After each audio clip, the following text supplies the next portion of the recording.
Assalamualaikum warahmatullahi wabarakatuh. Apa kabar semuanya?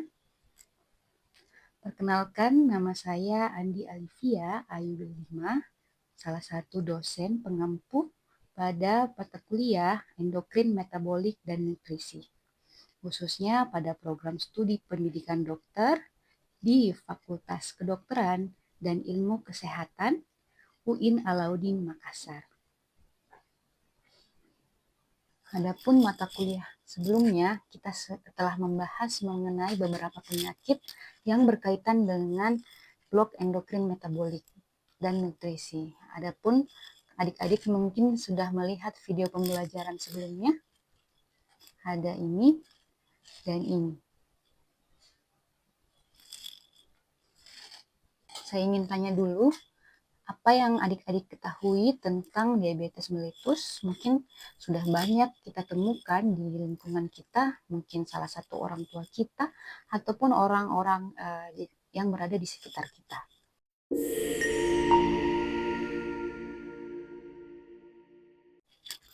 Adapun kemampuan yang diharapkan adik-adik bisa dapatkan pada saat materi ini selesai ialah ketepatan menelaah gejala klinis, patogenesis, dan diagnosis diabetes mellitus tipe 2. Materi pembelajaran berupa diabetes mellitus tipe 2 pada perkuliahan kita kali ini.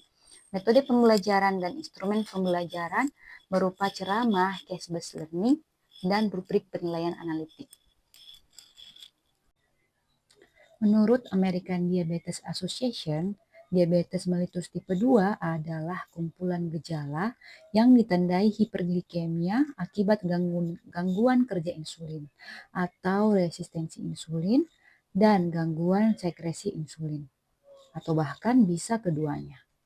Data dari WHO mencatat adanya lonjakan yang besar dari 8,4 juta kasus diabetes mellitus di Indonesia pada tahun 2000, diprediksi akan melonjak menjadi lebih dari 21 juta pada tahun 2030. Artinya, 1 dari 10 orang Indonesia bisa saja menyandang diabetes. Adapun faktor risiko pada penyakit diabetes tipe 2 adalah berat badan berlebihan, riwayat penyakit dengan diabetes mellitus di dalam keluarga, 3. Mengalami hipertensi, riwayat melahirkan bayi dengan berat badan lahir lebih dari 4 kg, riwayat GDPT atau glukosa darah puasa terganggu, yang keenam, aktivitas jasmani yang sangat kurang. Mengenai patogenesis dari hiperglikemia atau penyakit diabetes mellitus tipe 2, kita bisa lihat pada gambar berikut.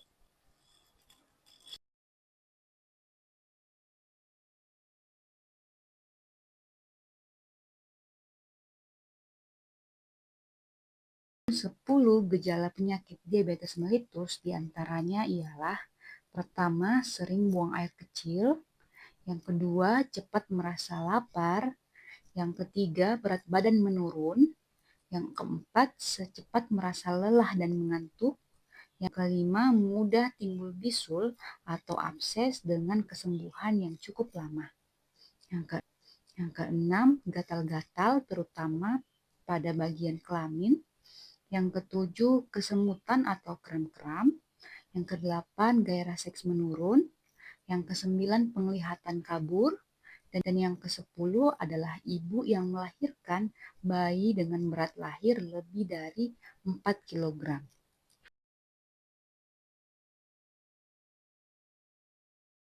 Pada patofisiologinya juga didapatkan bahwa aktivitas insulin yang rendah bisa menyebabkan beberapa hal. Yang pertama, penurunan penyerapan glukosa oleh sel. Yang kedua, glukosa uri, didapatkan glukosa pada urinnya. Yang ketiga, poliuri, di mana adanya efek diuretik osmotik sehingga sering membuang air kecil. Yang keempat, dehidrasi. Yang kelima, polidipsi atau terjadi haus yang berlebihan.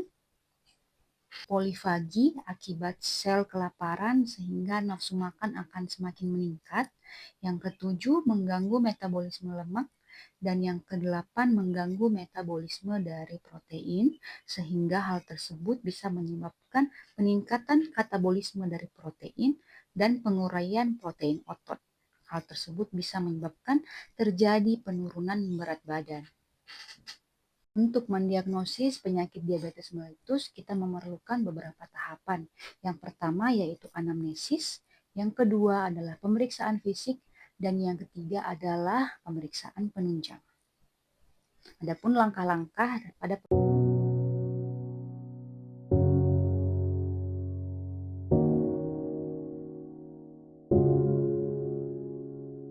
tentu saja kita harus mengetahui mengenai integrasi keislaman yang berkaitan dengan topik perkuliahan kita pada hari ini. Berdasarkan Al-Quran, pada surat Al-A'raf ayat 31 dikatakan, artinya makan dan minumlah, tetapi jangan berlebih-lebihan. Sungguh Allah tidak menyukai orang yang berlebih-lebihan. Sedangkan hadis Rasulullah Shallallahu Alaihi Wasallam bersabda, tiada tempat yang manusia isi yang lebih buruk ketimbang perut. Cukuplah bagi anak Adam memakan beberapa suapan untuk menegakkan punggungnya, namun jika ia harus melebihinya, maka hendaknya sepertiga perutnya diisi untuk makanan, sepertiga untuk minuman, dan sepertiga lagi untuk bernapas. Nah, setelah kita membahas mengenai topik perkuliahan kita pada hari ini, yaitu diabetes mellitus, selanjutnya kita akan, adik-adik boleh melihat beberapa penelitian yang telah terpublish, yang telah para dosen dan mahasiswa lakukan atau melalui pengabdian masyarakat mengenai topik dari diabetes mellitus ataupun topik mengenai penyakit-penyakit di endokrin metabolik. Adik-adik bisa browsing judul-judul yang ada pada slide ini. Nah, setelah tadi kita telah membahas mengenai topik tentang diabetes mellitus, mungkin kali ini giliran saya untuk memberikan tugas pada mahasiswa, yaitu kita akan melakukan diskusi atau case-based learning, di mana kita akan mendiskusikan suatu kasus yang didiskusikan lewat platform LMS kita, yaitu Lentera. Adapun kasusnya bisa kalian lihat di sini.